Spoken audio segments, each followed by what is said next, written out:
Hello everyone, welcome back to another coin collecting video, and today I'm talking about best supplies for beginning coin collectors. So obviously if you're a beginner, you're just getting into it, and you may not want to just dump a ton of money into it, but if you are wanting to put a little bit of money into it, more than doing Ziploc bags and notebook paper, which if you haven't seen that video, I will link that video in the description of this video, so go check that one out. That's about how to start coin collecting with like no money really to invest in books, no money to invest in other coins, just face value, Ziploc bag, notebook style, like really like the cheapest way to coin collect. So in this video though, I'm going to be talking about best supplies for beginners. So this video is for if you're wanting to put a little bit of money, not a ton of money, not hundreds of dollars, not even $50, just a few bucks and here and there, and you can expand whenever you want. And so the best thing that I found to be able to help me coin collect whenever I started, besides the Ziploc bags, whenever I graduated from that, were these coin folders by Whitman and also H.E. Harris & Co. So H.E. Harris & Co. makes these books, and so does Whitman. But I decided to get the H.E. Harris & Co. ones because they had these at Hobby Lobby, and sometimes they were like $3, sometimes they were $4, it just depends. I feel like they're $4 now. But yeah, there's just tons of different books you can do. So if you want to start out with pennies, the penny collection I believe is just 3 books. Yeah, here they are. So move this out of the way. So it only goes to 2013, and you can get like a 2013 to now, but they're not all the way filled up. But yeah, so it starts in 1909, and these used to be my books. I actually sold them to a friend, and he has a few coins here and there. But yeah, I would pretty much have this thing nearly filled up, except for the 1920s. That's a little, I don't have much there. But yeah, here's the thing. So it asks for the wheat reverse, which is pretty cool, so you can see what the back of it looks like. And then it has each year along with how many were minted. And then it also has like a brief history about the coin, about like what was going on then whenever these coins were made. And I think it even gives a little bit of a backstory to why he was on it, which, I mean, Lincoln's 200th birthday. And then yeah, it talks about the 1909 VDB penny as well, and talks about the painter, the designer, I guess, of the face and the wheat stocks. So yeah, the Lincoln Cents is a 3-book series, gonna be a 4th one. I feel like it is a 4th one. So, but this is a really good beginner purchase to make. Especially, I would recommend getting these 2 first, because this one, 1958, was the last year they did wheat cents. So if you're not trying to find a ton of wheat cents, because they are a little bit harder to find, this book has 1959 through 1974 as well as wheat cents. But if you're wanting to focus on memorial cents, that's half of this book, and then half of this book as well. And look how beautiful that looks whenever it's filled up. Like, this is completely filled up. I also have mine filled up. Mine are in a little bit better condition, but I've also like had to pick and choose. So what you can do with this is you can take them out, and you can replace it with another one, which is really cool, and it just kind of like fits into here. And just don't press too hard, or else you'll go through the other side if you're holding it, which I have done before. So yeah, it also has all of the 1982 different ones that were like really weird. They like way different, and one's made out of copper, some are made out of zinc, some have large date, some have small date, and I'm actually making a video about that that will be coming out soon, about how to tell what 1982 penny you have, because it's really confusing, and it took me a while to figure it out. And then it also has spots for the 2009 series. Oh, okay, my bad. Earlier in the video I said they started doing the Lincoln design because of its 200th birthday. Actually, it was his 100th commemorative birthday. 2009 was his 200th commemorative birthday. So 2009 series, you have that here. And then it starts the shield design in 2010. It starts the shield design in 2010. So definitely really good books to buy if you're a beginner. And then they also offer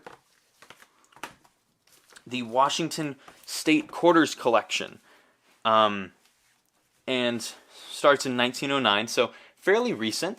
And this is an older one. It has like a pink hue. It looks kind of weird now that I look at it. But this has 1909 through 2003, and it has Denver and Philadelphia mints. And then what I'd used to do is I would put one of them as the front, and then the other one as the reverse.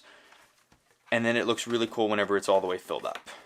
And then here, same thing. This is a bit worn, like you can obviously tell this has been used a lot, and so much that the holders actually don't really work that well, so I just put tape in the back to hold the coin in it. Not the best idea, I wouldn't recommend it, but it worked. Now I have a much better system. But yeah, this is 2004 to 2008, and then 2009, which is, where did this come from? What is this? This is the U.S. Virgin Islands from Philadelphia, so put this in here. Yeah, like I said, some of the coins don't really fit all the way. Okay. So yeah. This, though, is only this section, so you don't necessarily have to get this if you want to just like screenshot this or write it down of like what coins you need and put them in a Ziploc bag. That's completely fine, because guess what? You can put other coins in here, but there's no other labels there. So yeah, that's what they have for Washington quarters. They also have older silver quarter ones, but for beginners, these are great ones to have. And then they also have the normal Washington quarters before they started doing the state quarters. So you have this one, 1965, which was the first year they did not do silver, the first Clad coin of the Washington design. And this one goes through 1965 to 1987. And then all of these say how many were produced, which is really cool.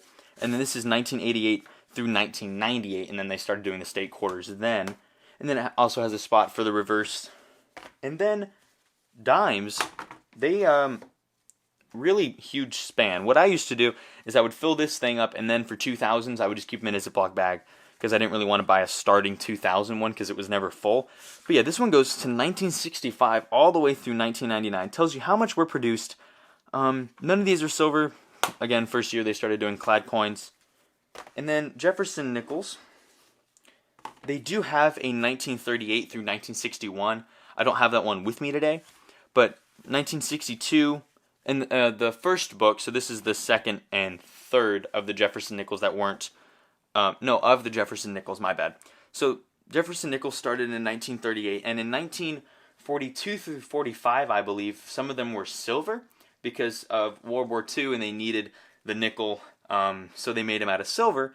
And they actually do have slots in the first book of these for the silver ones, and it tells you that it's silver, and they tell you how much were made, and it gives a little bit of history on why within like this panel, on like right there and like right here. So that's pretty cool.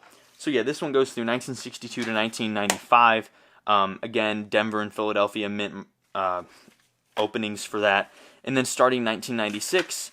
And what's cool about this is that it actually has slots for the 2004 and 2005 series that they did, and then it keeps going, and then you can put your 2016s here, your 2017s, your 2018s, and your 2019s, and then your 2020s right here, and then you have room to kind of keep expanding without having to buy another book, unless they start making more than 2 a year from the Philadelphia and Denver mints.